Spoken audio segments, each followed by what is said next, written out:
There's two things to this, and it's the classic situation where often people will tell you what they don't want.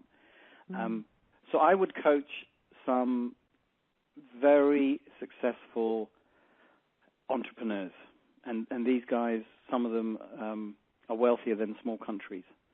Now, one thing I've noticed with these guys is that they know what they want. Right.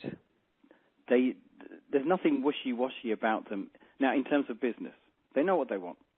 So that's one thing that I would like to say. And often, if you're coaching a CEO or a senior exec, they more or less know what they want. The one thing around not knowing what you want, that the most dangerous aspect of that is you end up getting more of it. In other words, you end up getting more of what you don't want. Because you're focusing on it. Exactly. The mind doesn't negate very easily. It's the classic case of, don't think of a pink elephant. The best you'll do is try and change its color. Yeah. So, even in the Bible, I'm not particularly a religious person, I have to say. However, in the Bible it says what they feared the most came upon them.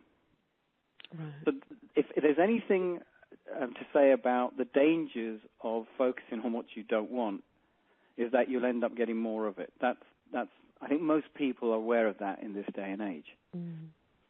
The other thing around clarity... Sorry, carry on. I wanted to ask you something on that one, but carry on. Please do, carry on. I was going to say, very often when you hear people say, this is what I really want, there's that little gremlin voice in the background that goes, but if you don't want it, if it doesn't happen, that's okay, because maybe you're not supposed to have it anyway. So there's that little secondary voice that steps in and sort of stops the whole process, because there's a sort of fear element of, well, maybe I don't deserve it, maybe I'm not good enough, maybe I haven't got all the right attributes, and it's there as a sort of fail-safe, and you hear people then say, well, I didn't think I'd get it anyway, really. Yep, and often that's an indication. The little voice that anyone might have, the little voice in the head, or maybe their own. It might sound like someone else's voice. That little voice is a very good indicator of some of the programs that people run at the deeper part of their mind. Now, if we remember that the scientific research, so it's no longer in the realms of just psychology. So when Sigmund Freud was around, he said that we're puppets of the unconscious mind. So now, over 100 years later, the scientists happen to agree with him. So they're saying that for 95% of your mind power, if that little voice is saying something positive, that's 95% of your mind power. It will be aligned with what you want.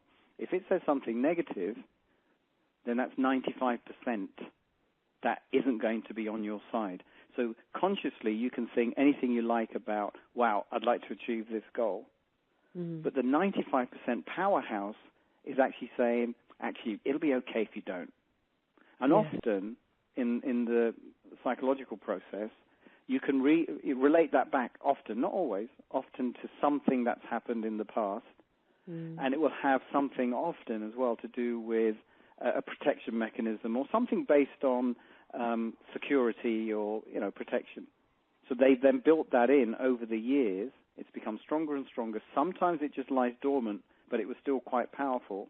And when it's needed, it will pop up, and it still thinks its job is to protect that person or to make them more secure. It's just inappropriate now. So if someone's really trying to achieve a goal and they have to maybe take a risk, the inappropriate program may jump up and sabotage the whole process. It's a really valid point you bring up there, Susie. I would come across that very often.